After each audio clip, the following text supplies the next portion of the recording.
Rob, many congratulations, a hard-fought win. Tell us your emotions through that game.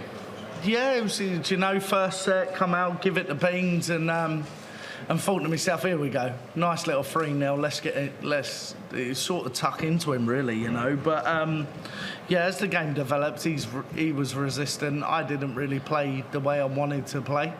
But look, I'm very grateful to sit here now and get the job done, and I get another chance to correct that. You know, I think I'm actually fixed, but I just can't sort of switch off. So we need to sort that out. In the first round, you took out a 170 to win the match, and in this game, it was a 92, another clutch checkout. Does it give you much confidence that you can take out these big checkouts in these really high-pressure moments? That's what I made a living off, really, you know, without boasting or anything. I think I can be one of the best finishers in the game, under the cosh, 100+, and it'll go, you know. I've had many a good finishes, and I think that's part of my game, where you meet a lot of, especially youngsters now, they can hit a lot of 180s, big scorers, you know, but if you put me within, I don't know, 60 or 80 points, I still fancy the leg, you know. So I can be a little bit off the pace, but not too much. You were defending prize money from a semi-finals run here 2 years ago. Thanks for reminding me. Now that you've won 2 games, are your sights on a deep run or even a second title here? No, I think I do well. If I didn't win it, I wouldn't be happy or anything like that. And look, it's the pinnacle of the game. You need to get up for it. You need to do stuff. I think it was a good sort of first set today, and I give it, and I didn't sort of function the game, but fair play to Ian. He made it a bit awkward, and yeah, just happy to get over the line. I get to enjoy sort of Christmas now with my babies, go home, and I haven't seen them for a while because I've been guilty for practicing. I ain't done that for a while either, but no, it's nice, isn't it? You know, it's nice to win and not be at your best, because if I do get my best out of it, I don't think I'll worry about anyone. Best of luck. Cheers, mate. Bobby. Pass, go, wasn't it? Congratulations. I'm glad I never said puff, go. Congratulations, buddy. Does that match kind of sum up your season? First set, 107, second set, 77, then a 90. Just that inconsistency within one game. Does that kind of sum up your season today? I don't actually think so. I think, yeah, in the last 6 months I couldn't find 107. I should have sent my grandmother out there to find that 107 in the last 6 months. And look, the game is better, and I've started well. Yeah, I probably exerted myself first set, you know. It was a little bit harder up there today than what it was sort of 10 days ago. No excuses, but look, I'm fine, and I think, yeah, it's a pressure game and all. You know, I think the more pressure on me, I think then I say to myself, look, it's now or never. And that's what it is. And I haven't quite hit crunch time yet. But if I need that, hopefully it's there. If it's not, then hopefully I just play well anyway. You touched on being fixed. What's changed in the last 2-3 months? Because, like you say out there, we've got the old Rob back where you celebrate finishes. You're not keeping it in. We're getting those performances. What's changed in the last 4 weeks for this to happen? I can't answer it. I stopped taking me tablets. You know, it's one of them, innit? And I was on them. You know, I feel low in life, like we all do. Too guilty, yeah, to speak out for it, like we do. But at the same time, no, I just stopped, and I just thought to myself, I'm better off being mates with the person what's inside instead of trying to shut him off, you know, with no emotions. And that's the way I felt in that. So I stopped him before I come. I feel okay. I feel great. It brings the hyperness out instead of trying to lock something away, because that's what they've done to me. This is a very topical thing at the moment, mental health in sport, but it's been very spoken about here at Alexandra Palace and dart players, and we've seen it on the stage and so on, and you talking about it there. Is that something that not just darts but sports in general needs to do better at, is the mental health aspect and making sure sportsmen, people, are okay in life? I've suffered with that for a long time, and I'll do probably a first interview, yeah, what I'd ever admit to it. You know, and a long time before darts, we all get low and we all get thingies, and we grow up and we think to ourselves that we should be stronger instead of being weaker, and you can't show that side, and that's where I'm at. I'm guilty for not expressing myself to the people what I trust with my own life, you know. So if I can't talk to them, what chance have I got to go and do other stuff? But what I would say, you know, having good people around you, anyone what you trust, anyone what wants to help, if you have got that and you do feel like that, you need to speak up. You know, it's going to eat you away eventually. And anyone out there what feels like that, they need to try and find a good person to do right and do the right thing for them. Cheers, mate. Well done today, Rob. Cheers, mate. Have you spoke to anyone away from the game about that? No, I have had other stuff. I think I can be awkward at times. I'm not much of a talker, like I said, and you know, I think everyone looks over my shoulder to make sure I'm all right when they know I'm wrong, and they always make sure I'm right, and I'm a lucky person to have that. But at the same time, I'm not an instant person to go, oh, I've got this, or me. You know, it's not like that. You know.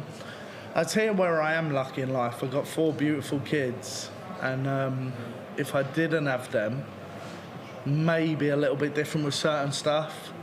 But sometimes I need to path their way in life, you know. And my parents try for me. It's my job to try for them, and yeah, I think it's a good thing, you know. And then I probably look at my little boy now, my youngest, and he's going to have something similar. But it's okay because if you've got good people around you. You always deal with it. Always make the best what you can. What's it going to be like going back for Christmas with them and spending that time with them? It's going to be nice now that I've won. Obviously, if I would have lost today, it would have been a miserable Christmas. I would have gone home and sulked like a big baby. What I am sometimes and all. But to go back to them, I'm going to go back tomorrow. I'm going to see them. And like I said, I went home. Well, I say home. I went back to Hastings to do my practice. It's worked, you know. I've been good down there, but at the same time, sort of been away from the family because this time of year, I think you need to sacrifice stuff. You need to try and make it the best what you can. You know, we look over that 6-month period. What I had bad, it was no good. So we have to change something. But yeah, to go home and see him Christmas Day, see him tomorrow, it mean the world to me. It really will. Thank you. Rob, well done on the win. Cheers. You've been very open in this interview, and I think we all appreciate that. You said it's the first time that you've spoken about these issues. Why have you decided to speak about them now? Was it something that you wanted to get off your chest?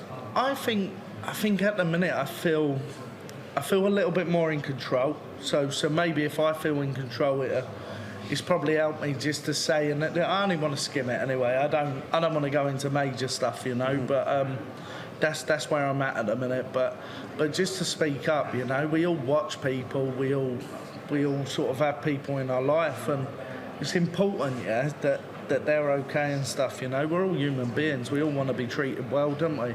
Don't get me wrong, we're all guilty for not helping ourselves sometimes, but even then, you know, you need a good Samaritan on your shoulder to get through.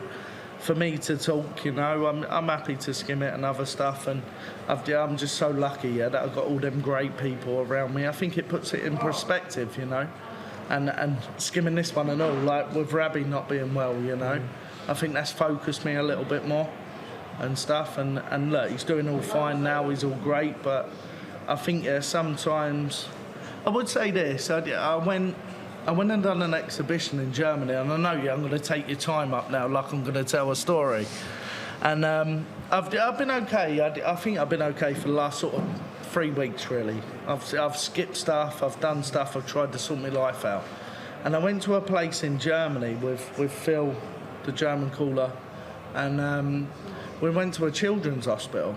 And we went around there, and when you see actually people what are going through that, with certain stuff, and I'm not going to say what happened there, and it was even more horrific than that, but at the same time it puts life in perspective for people, yeah, what are okay, sort of, and when you've got kids that they're okay, you know. And I think sometimes, look, we always have to find a bit of good, and I know it sounds bad that seeing that, you know, but it really did make me sort of realise how lucky I am in life and how blessed we are that they are okay, you know. And I think it's important. It's important, you know, and there's always someone out there, yeah, what's going to go through something what's worse than what you're going through, and I don't mean that badly, and that's why, yeah, you need to talk. Thank you, Rob. Well said. Cheers, Good mate. luck. No tears today. You smiling? Always smile. Rob, as you alluded to, it was a bit of a topsy-turvy game. There was peaks and troughs in that game. What do you think you're going to do between now and your next game? Where is it concentration? Is it just you're going to take your work clothes off and just enjoy the moment that you're in now, and then go back to work? I think that's the important bit. I think you hit the nail on the head there. It's the enjoyment, you know. And I actually think my game's good at the minute. I know I've not showed it. Guilty. I could do a Peter Wright here and sing to the ceiling, but it might not. You know, it might not materialise, and he's class and all, and he knows how good he is, and that's why he does do it. I'm probably on the other side. I like to be a bit modest, you know. But at the same time, when you look at it, I know it's there at the minute. I'm going to go home. I'm going to enjoy a little bit of family time. I'm not going to neglect the ball because I've done enough of that this year. So yeah, I'm going to enjoy a bit of family time, get my practice right, and I'll be coming back early and all. Early for my next round, whoever I play. I think that game's tonight, and I make sure I'm ready. You know, I'm here to try and win it. I'm not. If I'm making the numbers up, I won't play my next game. I'm not bothered. The money won't change my life. Nothing could change my life. But winning this is the pinnacle of the game, and that's the most important bit. You know, we're not. Yeah, it looks great on your ranking, looks great in the bank, but at the same time, if you can win anything, this is the one, and that's the most important bit. Well, we wish you the best of luck in the next round and enjoy your time away with the family, and all the best. Thank you very much. Well played, Rob. Cheers, mate. Do you like to think that speaking out like this will help other young players, younger, less experienced players who are perhaps struggling? I think no matter who you are, whether you're big, small, you know, great, worse off, whatever, you know, I do believe speaking out will help anyone anyway. You know, I had even my dad, and then he tries to push me sometimes, and he goes to me, he said, like, a problem shared's a problem halved, you know, and been a great man and stuff, and he's always there, but you sort of look at him at the time and I think you donut. What'd you say that for? But he's 100% right, 100% right. It's me what's in the wrong. Given the struggles you had, are you viewing this tournament and next year in general as a bit of a fresh start for you?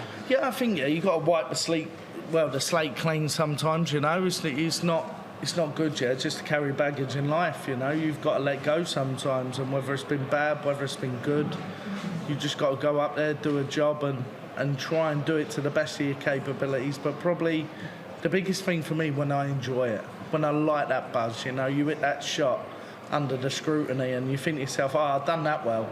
And the adrenaline buzz, you know. I tried that today, first set. And I sort of collapsed a little bit afterwards, but that won't happen every time. I'll get that right, and we just keep moving forward.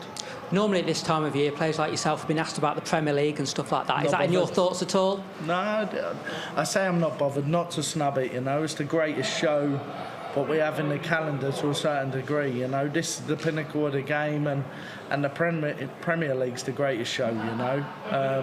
Fantastic to be part of. Nah, not really. I think after the Premier League and stuff, I struggled so much, I'm not even going to look that far. It's okay. I think it's about me. I put myself first. And, look, if I'm ready and I'm playing well enough, then, look, I'm going to have a good run. So you sort of look at it at the minute. It's sort of go back to your grassroots, try and do all your ranking, not stay off the job for too long. And look, I've got nothing to defend after this. I think we all talk about ranking like it's so important. But if I was to, say for instance, I lose next round, that'd go on the ranking, and then I've got nothing to defend for 2 years, so I've got nothing to worry about. Rankings don't matter, other stuff don't matter, you know. You just got to be you. You've got to be real, and you just got to keep moving forward. And when you're ready to win, I always win. Thanks a lot, Rob. All the best. Hey Rob, totally fine if you think you've said enough about this. I couldn't hear you there. So, hey, can you hear me on? No, I'm all right. I was taking the mic. Sorry, louder than but no, totally fine if you think you've said enough about this and you don't want to say any more about it. But you said like you were on some kind of medication. Is that something that you've been diagnosed with, or is that like a long-term condition? No, it's just a bit of help and other stuff. And don't get me wrong, with the ADHD side and the other stuff, that's all there and all. But it just probably hit a point where I needed a bit of help, you know, and I thought that, look, it is the way to go because it gets you through it. Other stuff, we're just skimming it and you take that. But he sort of, it just cuts a few things out. And when you're trying to do this and you want to be clear and you want to try and give it your best, I think if I would have stayed on it, I would have been out first round. But that would have been me, So now I'm just trying to deal with it. And I tell you what has helped me, having good people around me. I think that's helped more, and it has sorted me to a certain degree. I've been on it long enough to actually start to feel a bit better. So I've just tried to keep them good moods going. Yeah. I mean, you've always been great with us. With us guys, you're great on the telly. I'm too down to earth. That's my problem. Well, exactly. But I mean, do you think people underestimate how tough the darts life can be as well? It's not darts. I would have had them problems even if it weren't darts. I think that's the important bit. I think. Doesn't matter where you come from, what you've got. You could have every bit of money in the world, but if you're not happy, you're not happy, And I think it doesn't matter how much. It's not about money. It's not about objects or anything. I think it is about trying to have good people in your life, because that helps to try and sort you out of that slump. But it's not about anything financial, what's going to change anything or do anything. It's about yourself and being right, And look, like I already said, I think anyone like that, what feels like that, they need to talk, because I think that I can play the Billy. I'm going to get a fine. I think, that I can play the Billy Big. But at the same time, it isn't the case. It isn't the case, We can only wear so much as human beings, and sometimes, we need that extra helping out, just with the extra hand. Cheers. Go well. Cheers, mate.